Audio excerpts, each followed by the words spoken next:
Hello, ladies and gentlemen. Welcome to another episode of Play the Tape. I am your host, Derek J. Fields. Listen, full disclaimer, you know I have to do it. I'm getting better at it. Listen, we are not licensed clinical therapists or licensed social workers or certified drug and alcohol counselors, but they will and have been on the show.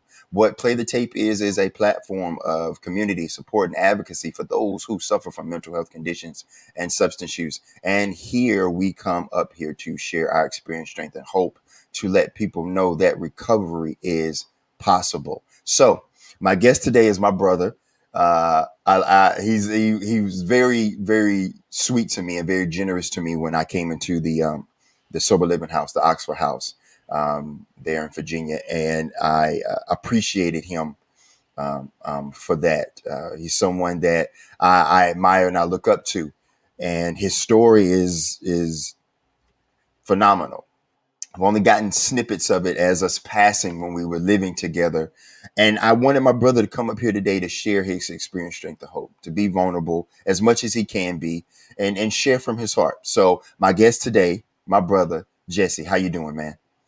Hey, what's up, Derek? I'm good. I'm good. Good. I just wherever, like we talked off air, wherever you want to start, whatever you want to share, that's on you. And so the floor is yours. Okay, thanks. Um, yeah, I mean, I guess I could start, where the drinking started, because like most people, I started at a young age. For me, it was 17. And looking back on it, like, I knew that, it, looking back on it, it's pretty clear that alcohol was going to be an issue, because when I first started, I was at a summer camp and there was these employees. They got some beers, and I remember the first time like I consumed it, like I had that feeling, like I had the beer. It tasted like crap, right? Mm-hmm. And Yep. the feeling came over me, and I just chugged it. And then after that, they were like, "Okay, have another one." And I just remember like the feeling of like, the anxiety going away, and then like it was just fun and this and that. And it kind of just started this snowball effect, like these beliefs of like I needed it to kind of fit in with people, and to I was more fun when I drank. I wasn't as nervous around people, and so it kind of became like a necessity I needed when I went to parties and stuff. Um, and even early on, like going to those things, I would like pretty much drink to a blackout state, like, and it was funny. Like there was one time, probably a year or so later, that I decided I was not going to drink at this party so I could remember it, because I wouldn't remember the parties. And it was one of the cooler parties because I actually got to see other people do stupid stuff like me. Um, but Yeah. yeah, Yeah. I've been there. They'd be like, I'm gonna be on the outside looking in this time. Yes. yeah, yeah. It was fun. But I didn't do that often. I liked partaking too much.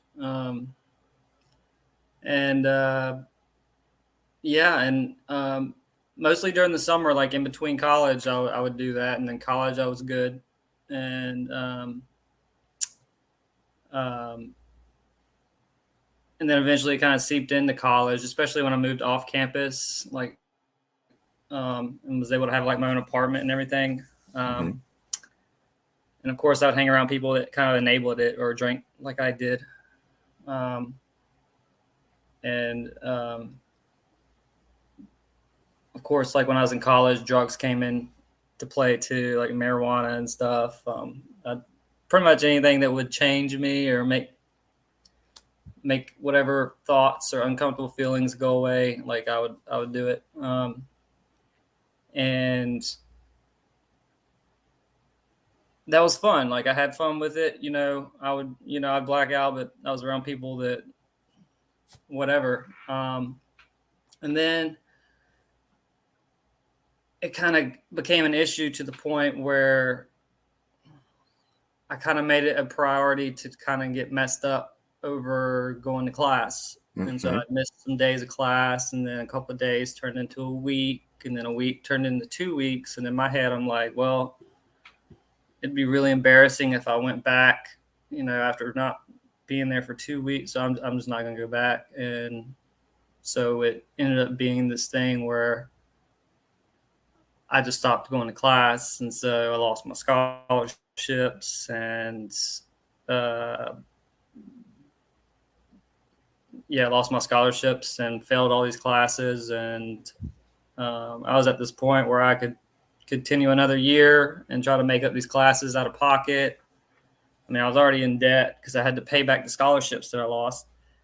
Because there was like a stipulation where I had to teach for a certain amount of time Mm-hmm. but of course I didn't do that. So I was kind of like, I didn't know what to do. So I was like, you know, at the time I wanted, I was like, I was joining the military, for like structure or whatever. Mm-hmm. Because obviously I was lacking that at the time. Um, and yeah, that was true. But like, looking back on it, I have a very bad, or not a bad habit, but I tend to like, rather than confront problems, I tend to run away from them. And this was my way of running away from that, by joining the military. Yeah, I mean, it did help me, because I did join the Coast Guard, and it kind of helped me get back on track, like financially and everything. But um, the drinking didn't stop. I went to boot camp. My first unit out of boot camp um, was Homer, Alaska. And once I got comfortable with people, of course, we do the port calls, Mm-hmm. and I would go to, and that's where it kind of, the the isolating drinking started What's taking. what's the time frame from 17 to where you're Oh, talking? okay. I joined in 2015. Mm-hmm. Um, so that was so I was in Alaska probably about 2016, 17. Okay. And I was, college was in there too. no, college was from when I was like um 18 to like 24 ish, Okay. on there. I went to college for like 5 years. Um, and then I joined when I was about 25 Okay. in the Okay. Coast Guard. Yeah. Got you. Okay. Um, So the drinking started but to yeah, escalate more as y'all would go to ports and yeah. And I got super depressed in Alaska because I was away from people, and nobody would come visit me there, of course. And I'd use the drinking to kind of numb all that. And yeah, there was a couple of things that happened. So I'll make this brief. It's like a brief little. I think it's funny, but okay.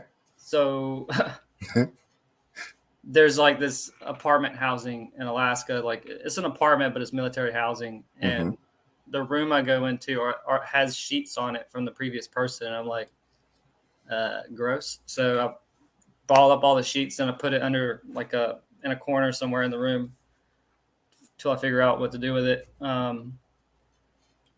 And then one night when I'm like drinking by myself because everybody else went to bed or whatever, like I get it, and it's like already snow and stuff on the ground. I get it in my head that I'm gonna burn these sheets. So I take, uh, okay. yeah, of course, yeah, I'm definitely drunk. So right outside the apartment, I put it in a pile and burn it, and I'm just like watching it and drinking. And I don't know how anybody didn't wake up during all that, but we go back to the boat the next day, and I kind of remember what I did. I'm hungover, of course. And the chief pulls all the non-rates in and is like, somebody burned something last night, because it was like a burn mark, like on the grass, I guess. And I immediately, fessed up, and so like that started this whole thing where they were like, okay, well, you're going to have to do like an alcohol program, which was just like an online thing. It wasn't like going to treatment or anything. So I did that, kind of got a slap on the wrist, nothing. And after I was done with that and had to have like a month or two of not drinking, went right back to it, you know, um, and then went from there after I was able, because you to become I had to put my name on a list and have a waiting period before I went to this A school for uh, aviation in the Coast Guard. Mm-hmm. And so that was in Elizabeth City. Of course, definitely drank there, especially in our off time. Um, uh, Definitely many things I could get into, but like the night before our graduation, I got so blacked out that people had to like carry me to the back to our barracks or whatever. And I think I said some things that like upset people. To this day, I don't know what I said. I didn't really want to know because I was embarrassed. But like, you know, yeah, it was very awkward at graduation, but nobody told on me or anything. So I mean, I graduated and it was very awkward. And so like, and then I went to Bob, Alabama, and it continued to where I would go to these parties and get blackout and probably embarrass myself. And it got to this point where I got so much anxiety and shame from blacking out all the time and not knowing what I did and people talking about it and kind of looking at me a certain way that um, I thought it was best. I would just drink. I drink by myself, you know. Did anybody ever confront you in a healthy way? Any commanders, any leaders, anybody that would be like, okay, Jesse, there's you might need to think about talking to someone at this time, because would anybody ever come to you like that? Anybody in your chain of command? Um, not like that. No, not at this point in time. Would you have Uh, been receptive to it if they did? I mean, in that moment, you look back at it now and be like, of course, that in my recovery to this day, yes, maybe, but in the midst of it, would you have been receptive to that type of At that moment in time, no, because I think I was still kind of in like a denial state of, mm-hmm. you know, I can go a week or two without drinking. So, I mean, obviously, I don't have a problem. Yeah, you even went the month too. That month you had talked about in that program, not Yeah. necessarily treatment, but you also went 30 days. So yeah, I could see how going a week or two, going a month or two, okay, there's not necessarily the problem.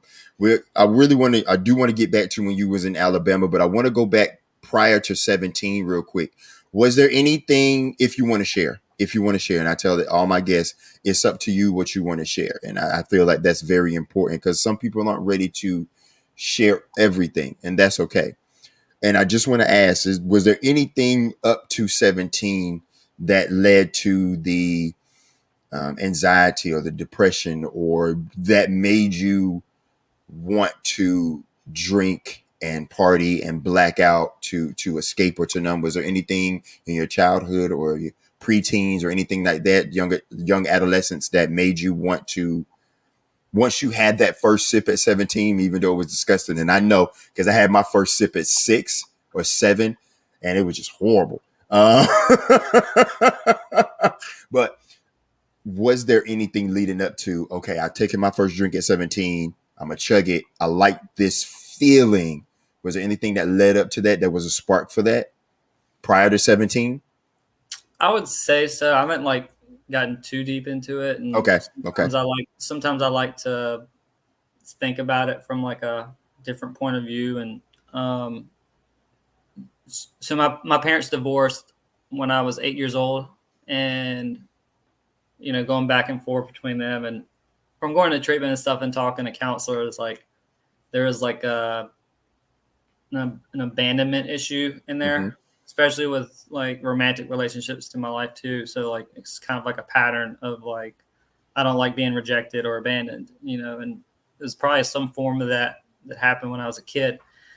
And so I think looking back on it, like if I'm putting on like a therapist hat or whatever, that that belief early on when I started drinking that I was more fun and people liked me when I drank, um, kind of fueled it because I needed to be fun and liked, because if I wasn't, then they would leave me or Mm. abandon me. So like it kind of, I think it kind of fueled that belief that this would help people stay, in a way. I get that. I get that. And it was the same for me. I used, because I was very, as a kid too, just I didn't feel like I fit in, and there was a lot of trauma in the household. Loving parents, but still there was a lot of trauma in the household. And I used humor. I used rebellion. I used pornography and masturbation to control my environment, and that took me into sexual exploitations. So I get that, because I like you. I I I didn't fit in. I thought I had to be the class clown, or the humor guy, or the funny guy, the comedian, the comic. And as I look back on it, like putting on my therapist hat, even though this isn't therapy, but as we've been in treatment, we've learned layers about ourselves that we had to peel back in therapy. And I'm with you. I'm right there. So understanding that the alcohol and the drug use is a way to fit in. And I get that. Me too. So now moving back to Alabama, you're in Alabama. Continue on that line, that storyline right there. Now that we're in Alabama, what was going on? Yeah. Um, but yeah, like the anxiety got worse and everything because I was, blacking out and embarrassing myself.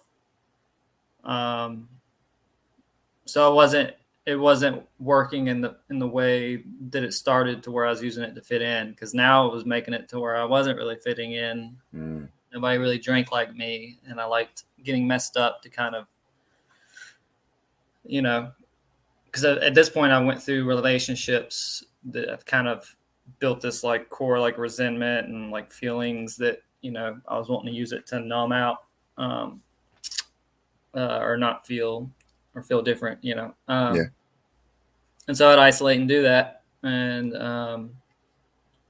it got to the point, I don't know, it got to this weird point where like I drank so much, it actually made it to where, at least on this one instance, I got more depressed and sad, and ended up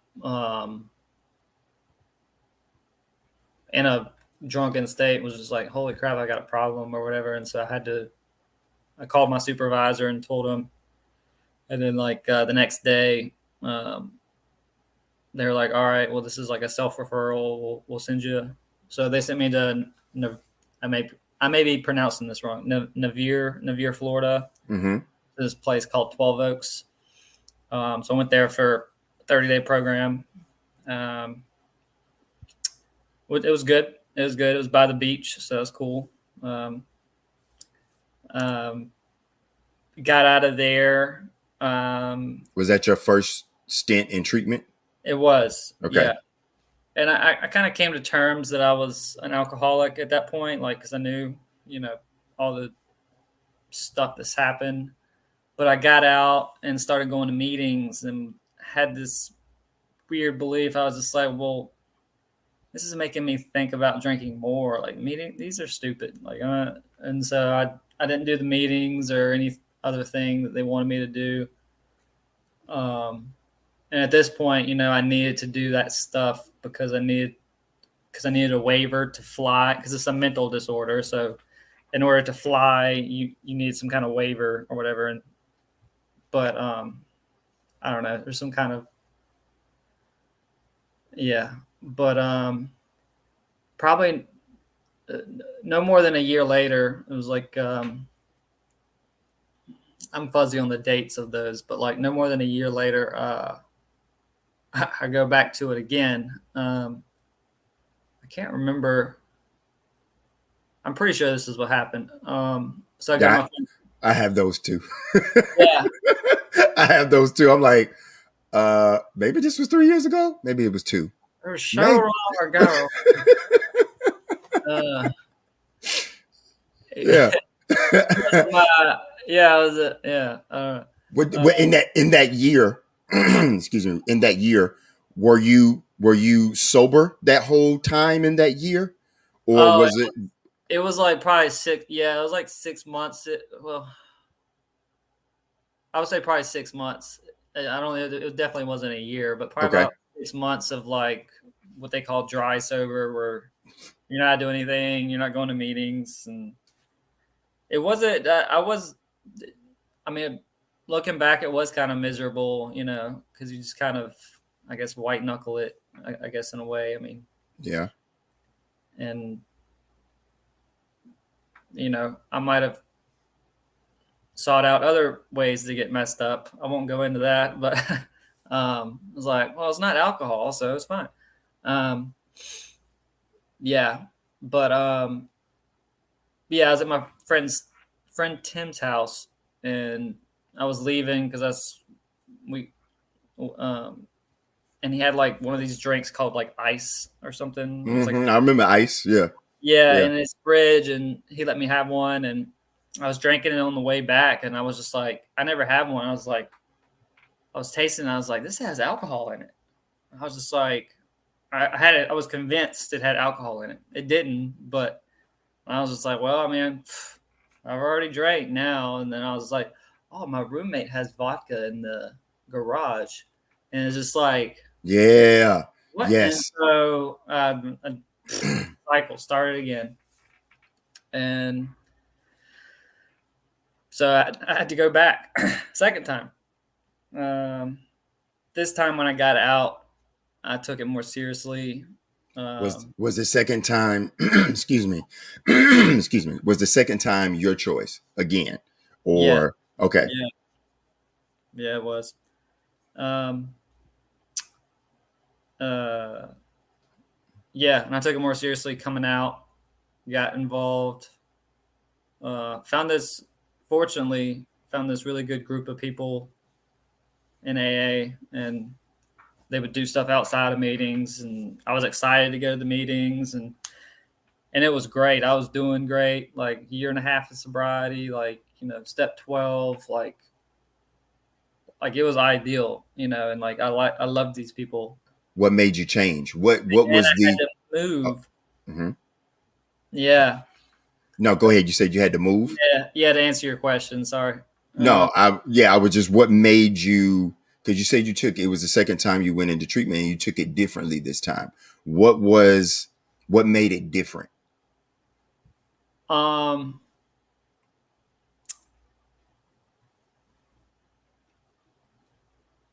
Coming to terms with the fact I needed like some kind of outside help rather Hmm. than, you know, yeah, I'm an alcoholic. I'm not going to go to meetings. I don't need other people's help. Coming to terms with like, yeah, I do need to go to these meetings and get help from these people because they know what they're doing. It was Like, your mindset had to change. yeah, yeah, for sure.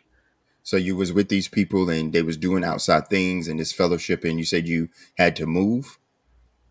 Well, yeah, I mean, I'm in the Coast Guard, so frequently.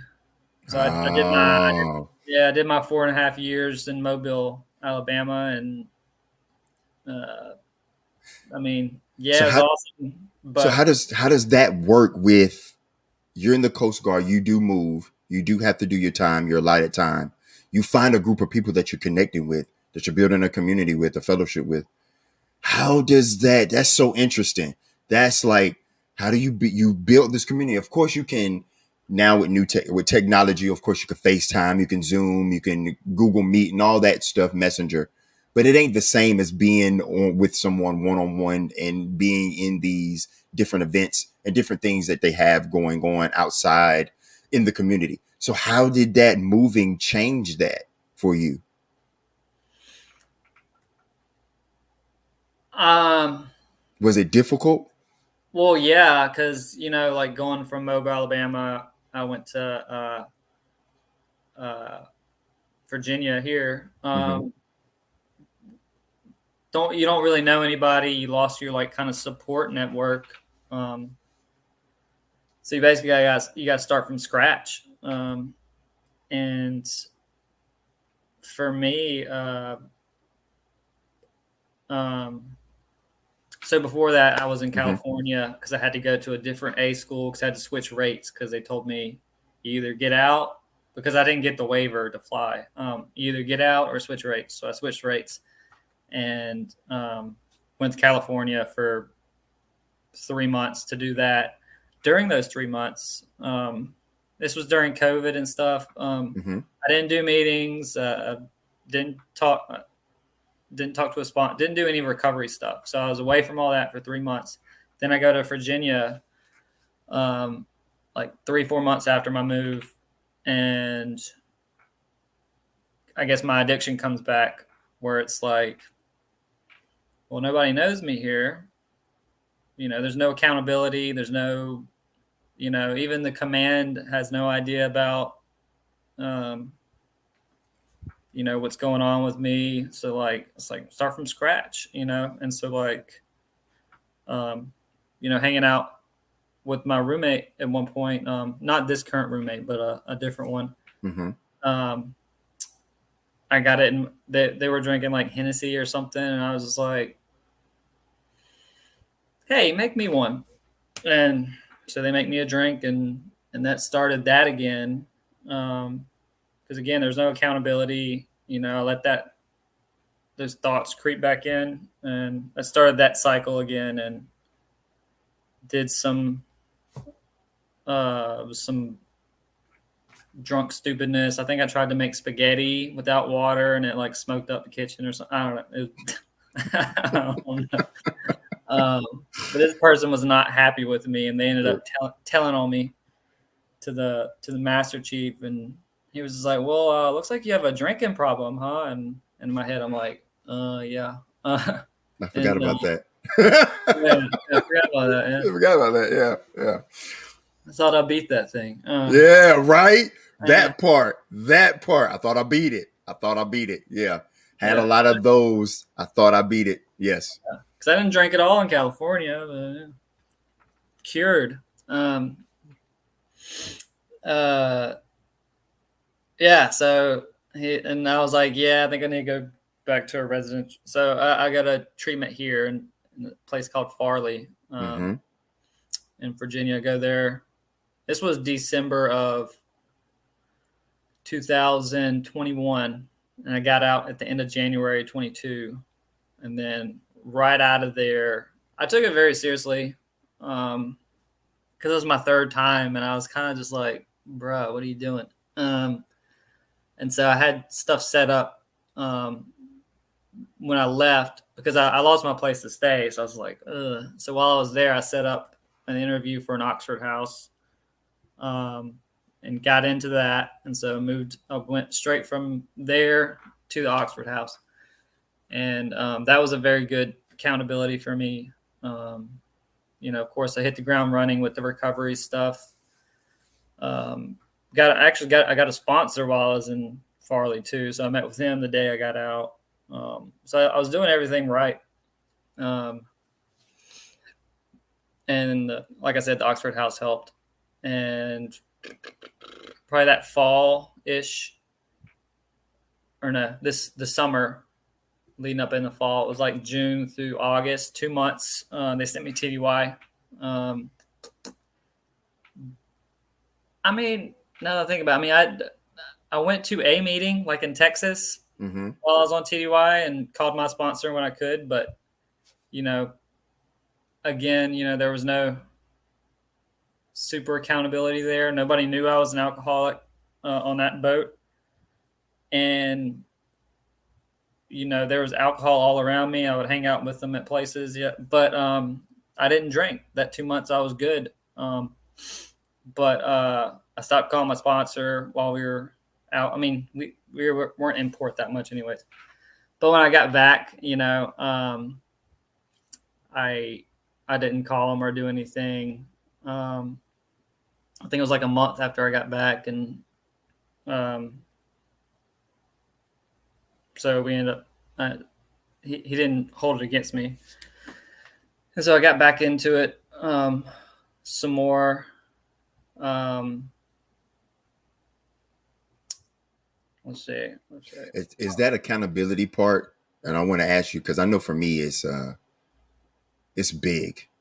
Oh yeah, It's big for I need accountability because for me I'm like you too. I can relate to the I think I beat it or I think I could do it different. yeah,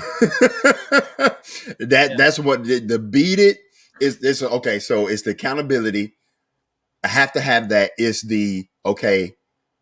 I can beat it because I do it differently, or I mm. could do it differently. And but how important is accountability for you, Jesse, in your recovery? Because what I'm hearing is a similar story, and I can definitely relate to it. That I didn't have accountability, and I didn't want it, even if it was there. I beat it, or I could do it differently, or I'm gonna try something else. Uh, I don't want to try recovery right now. I don't want to sponsor. I don't want to go to meetings. I don't want to do these 12 steps. I don't want to have a therapist. I don't want to talk about and open up. But how important is accountability for your recovery? Because I seen that our stories are very similar with the whole accountability part.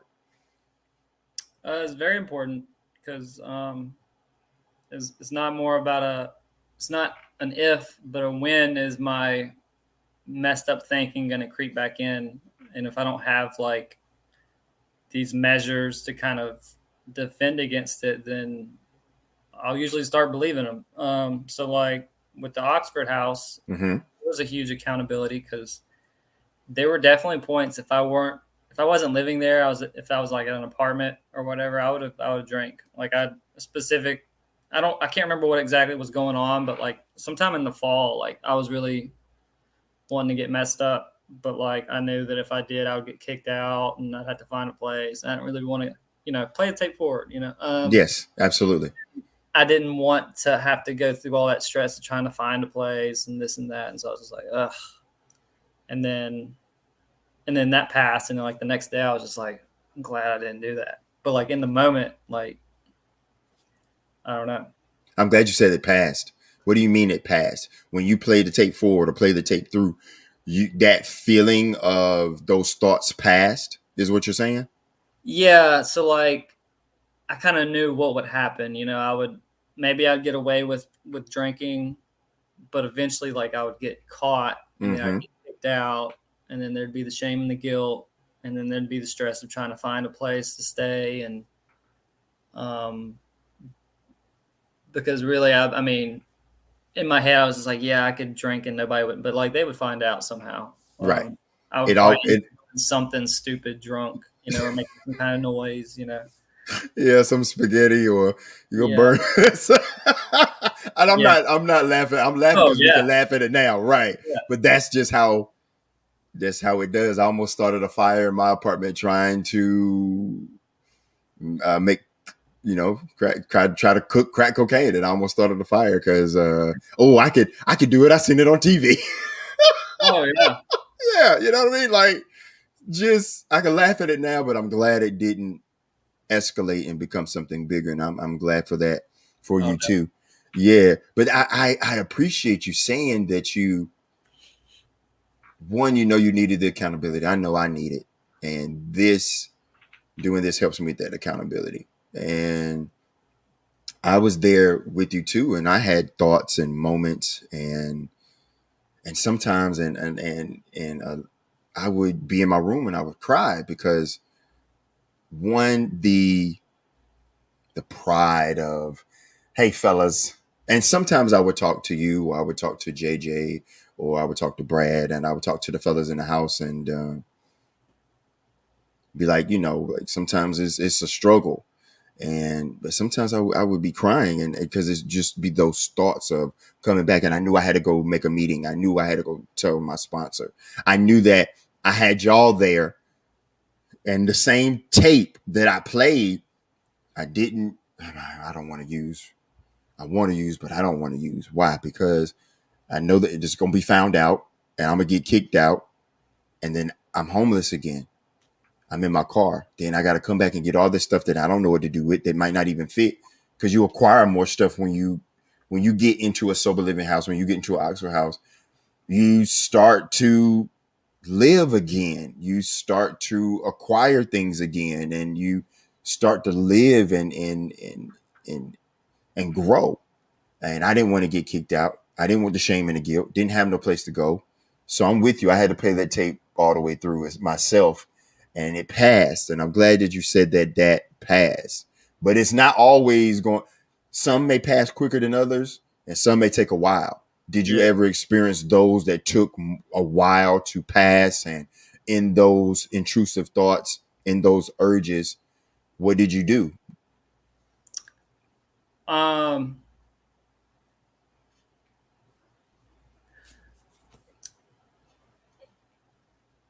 well, I wanted to first like comment. Uh, well, yeah. So like, I'm trying to put it into words. Words.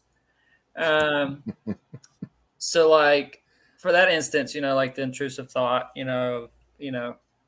feeling these feelings because I was kind of messing around with a girl and um, having all these negative feelings. But yeah, you'd have this. I would have the thought of it'd be great to do this, but then I play it forward and all the consequences and this and that. What I think is interesting, at least in my experience, is I think about all these consequences, like yeah, I get kicked out and this and this and this. I never once like, I mean, I have a sponsor and everything. I never once think maybe I should tell my sponsor about this. Maybe I should talk to one of the guys at the house about how I'm feeling. Like I, I I mean, even to this day, like I tend to have a bad habit of like internalizing everything and not, making myself vulnerable to other people in those kind of situations for whatever reason. And so, like, in a way, I try to fix it myself by, like I guess playing it forward is my way of doing that. Play it forward, and it's like, well, I know what's going to happen. Yeah, probably shouldn't. Mm-hmm. And you can only do that so much before um, the efforts kick in. To where it's like you play it for because eventually, at least in my experience, you're going to play it forward, and you know it's going to happen, and you're like, I don't care. Yeah. You're just Yeah. going to do it anyways. Yes. And so that's where Absolutely. talking to somebody is like, I've got to start doing that. Playing it forward for somebody else, playing it forward for Yeah. your brothers in the house or for your sponsor or for your support system that you have established. Absolutely. I'm with you. I have been to the point where I play the tape forward to the point where like, I don't care. Bump it. Let's do it. And then I had to take a step back, like you said, and become aware of I need to not only is so much I can play the tape forward to myself, I need to go play this tape for people that can give me loving critique and suggestion and just support, just listen, just being there and holding my hand, be like, you know what, you want to go to a meeting? You want to read some literature? You want to go just shoot some hoops? You want to go for a run? Let's just do anything different that we change a muscle, change a thought. So I'm with you. I'm Yeah. with you wholeheartedly when there's so much, and that's just interesting. You just, man, you just helped me think like there's only so much you can play the tape for yourself that you have to take it to someone that you trust to get that loving suggestion or critique. Absolutely. I have a hard time doing that too. Mm-hmm. Yeah. I definitely have a hard time. But like, hey, Jesse, listen, because you don't want people, you don't want to come off as weak or like you're not like working your recovery program but all that takes is, hey, Jesse, I feel like using. Today is not a good day for me. These thoughts are coming in. I don't feel upbeat. I don't feel like working this program. And I played the tape so much to myself. I need to tell you. I need to tell you. So I think Yeah, that's something great that we need to know, that have those type of people that we can do that with.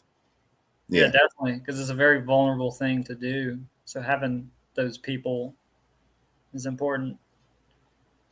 You know, It when is. you're like, "Hey, I'm struggling. I need help." Like, I mean, we already suck at saying that, but like, having that person. Do you have those people? Yes, yeah, I Okay. have people I can go to today that I can do would help me out. Ne- Sponsor. I go to these, like, they call it intensive outpatient. It's only 10 weeks, but we meet Monday to 3 times a week and talk about stuff. For and of course people at meetings I've met. And the Farley alumni this go round, I hang out with them every week when we meet, and so like that's a good support group of people if I need it. Good. So How has your recovery for in your experience and in where you are now, has relapse been a part of your story? And if it is, and if you want to share about it, how did you get up? How did you how do you continue to get up? Because I know in your story you've shared about plenty of times where you went to treatment and you were good for a little while. My story too. I've been to treatment, been good for a little while, I'm right back at it. Been to treatment, good for a little while, I'm right back at it. Where was it for Jesse that, okay, I got down, I can't stay down, and what did I learn from it? So um well, yeah, I relapsed multiple times, went to treatment multiple times. Even here with the Farley thing, did that, stayed in Oxford House for a year, moved out um, to an apartment, which I'm in now. And then I went TDY for a month in April, April-ish, yeah, Aprilish. of this year. And I was in Europe, one of the places being Amsterdam.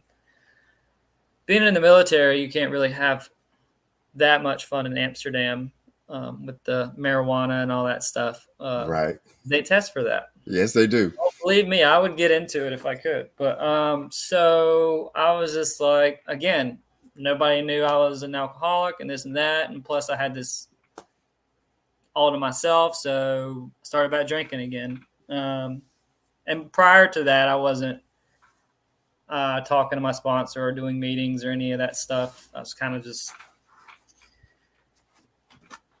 I don't know, it, yeah. And so when I got back, like May 9th ish, I was, I just kept going with it. And my current roommate now, he got concerned, um, which I was mad at first, but like now I understand. Like he got concerned and brought it up to the Chiefs, and so I had to go back again.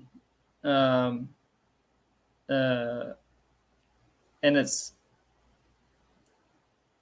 it, relapse. I mean, sometimes it's necessary, and it kind of, it definitely affects your pride a lot. Where it's Hmm. like failure again. You know, and almost like people are judging you for it, but they're probably not. Um, What did you learn this time that was different, or maybe the same?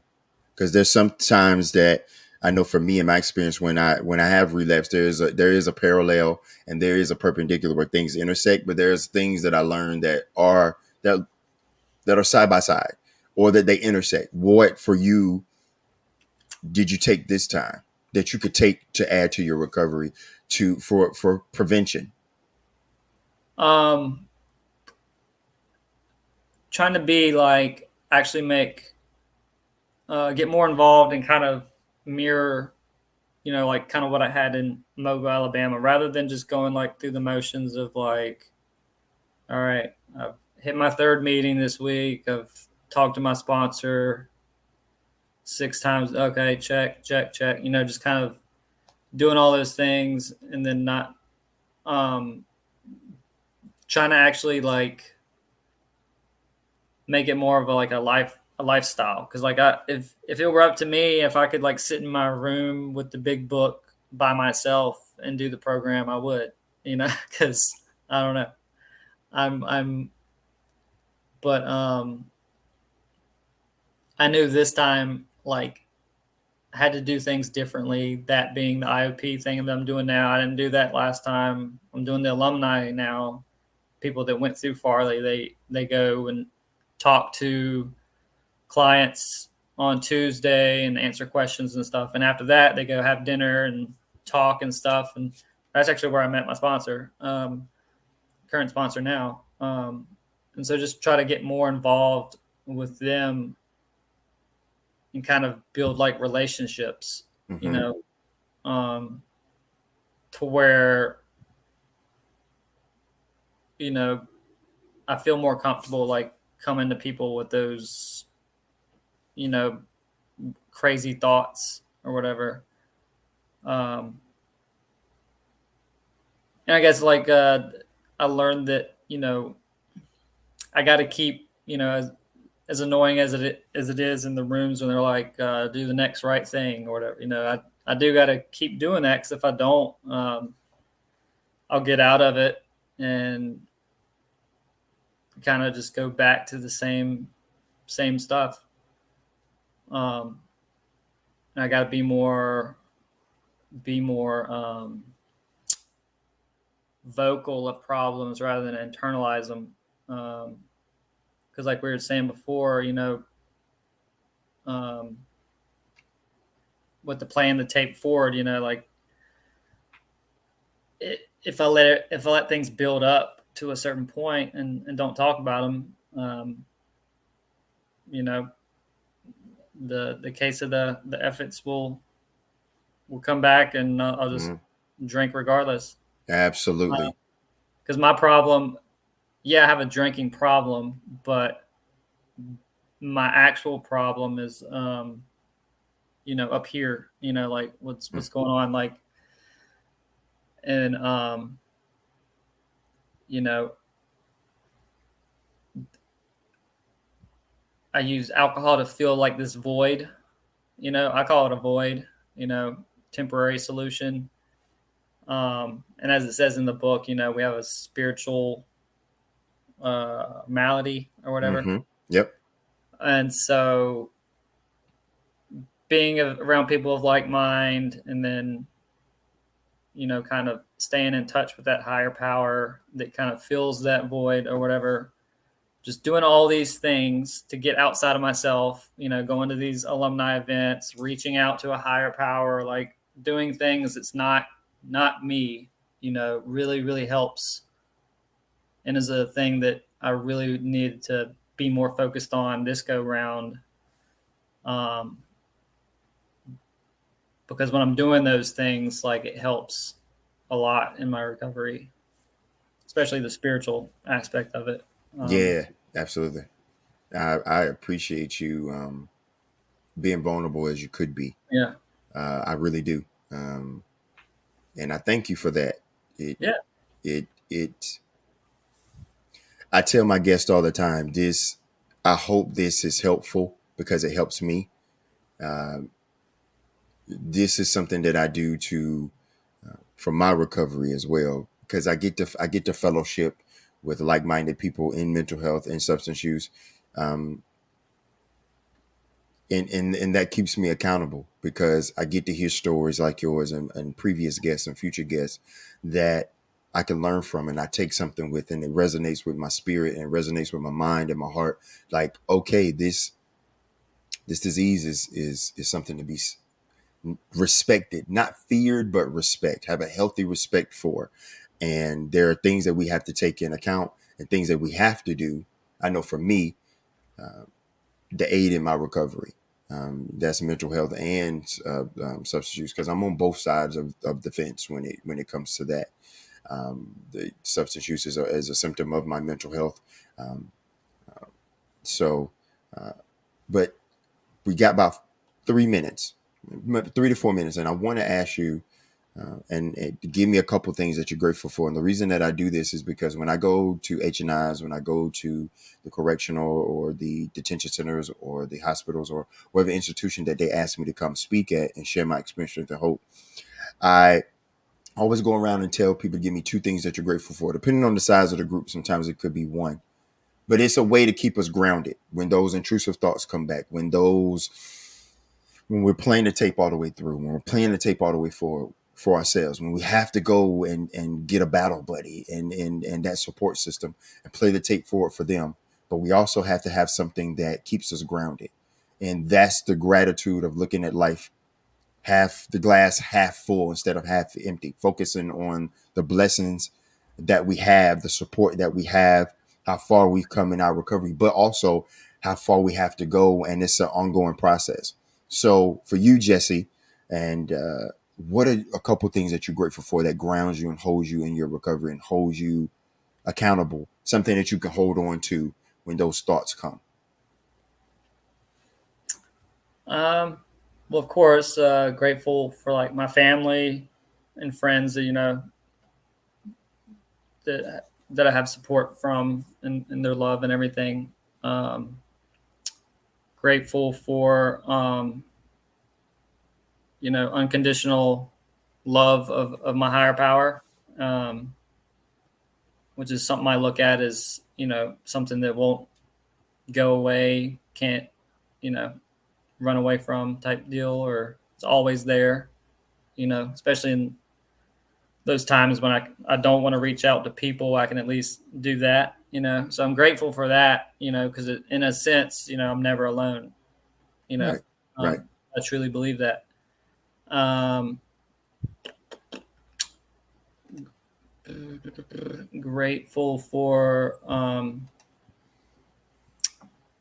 grateful for my job, because it's been way more than supportive as far as this whole thing. And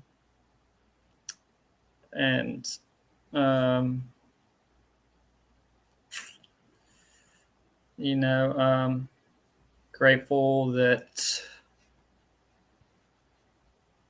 it's cliche. I'm grateful that I'm alive, because mm-hmm. I've thought about it before, like there's many times where like, I don't know how I woke up, or didn't end up in jail for drunk driving, whatever. Grateful for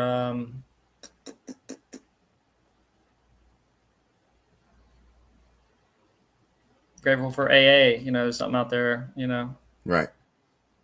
And that's something I am working on, actually doing, like doing gratitude in the morning. I pray in the morning, but as far as like doing gratitude, it's definitely important. Mm-hmm. Um, They both are. They both are. Yeah, I'm with you. I can relate to that. I know for me. Oh, go ahead. Go ahead. Oh, it's just gonna be like a random thing. I can tell you after. It's No, no. Go ahead. Go ahead. You're good. You're good. when I was. You might find this interesting as well as your listeners, but one of the speakers at Farley, he was just like, he told us to make a gratitude list and like 5 things, whatever, and we all did it on a piece of paper. And he was like, "All right, now in front of each of those, put the F word, FUCK." Mm-hmm. Like every single one of them. And we were just like, okay. And or actually, no, he just had, I can't remember, but anyways, he said put it in your wallet or somewhere, and the next time you're like in a store or somewhere where you're gonna go use, take that out, and before you buy it, say F my family, F my friends, F my job. Like say it out loud, because that's what you're doing. And I was like, dang, that's pretty powerful. That is. That Um, is. yeah, because That that's is. basically what you're doing. In a way, but Yeah, you're throwing it away. You're yeah, saying I don't care. It doesn't yeah, matter. Right. Absolutely. That's very powerful. That's a very powerful tool. I know for me, of course, my high power, who I choose to call God. This Mm-hmm. platform, I play the tape, my family, humor, just shelter, food, a hot shower. I always say recovery is inspirational change moving forward, and it looks different for everybody. Like I know for me, even going to help my dad cut grass is something that I'm grateful for. Going to go get some sun on my face. So I'm with you with that. And again, Jesse, listen, I love you, brother, and I thank you for being here. You got my number if you and I got yours. Listen, use it. I'll use yours if you ever need to play that tape all the way through or play that tape forward. You got somebody here, and I definitely will do the same.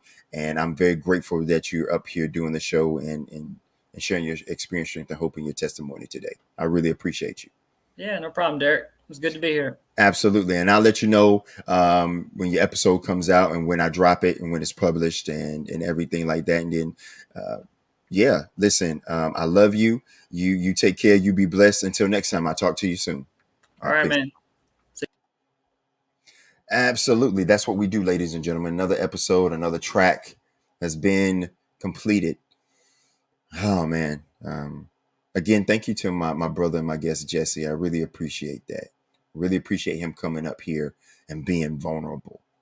It's this journey of recovery is going to look different for everyone, and it is. And some people relapse is not a part of their story, and like me and Jesse and some of my other guests, relapse is a part of our story, and it's okay. It's okay if you went back out there and you didn't find anything different because there isn't anything different. Just thankful that you came back. I'm thankful that my brother came back. I'm thankful that I came back. And me and my brother Jesse have come back a few times. Just wasn't one time. We've come back a lot. But listen, with understanding comes peace. With peace comes love. With love comes hope. With hope comes faith. And with faith comes recovery. There are people that are jumping that pit with you because they know the way out. I can't. We can. I love you. We love you. Most importantly, God loves you. Until next time, peace.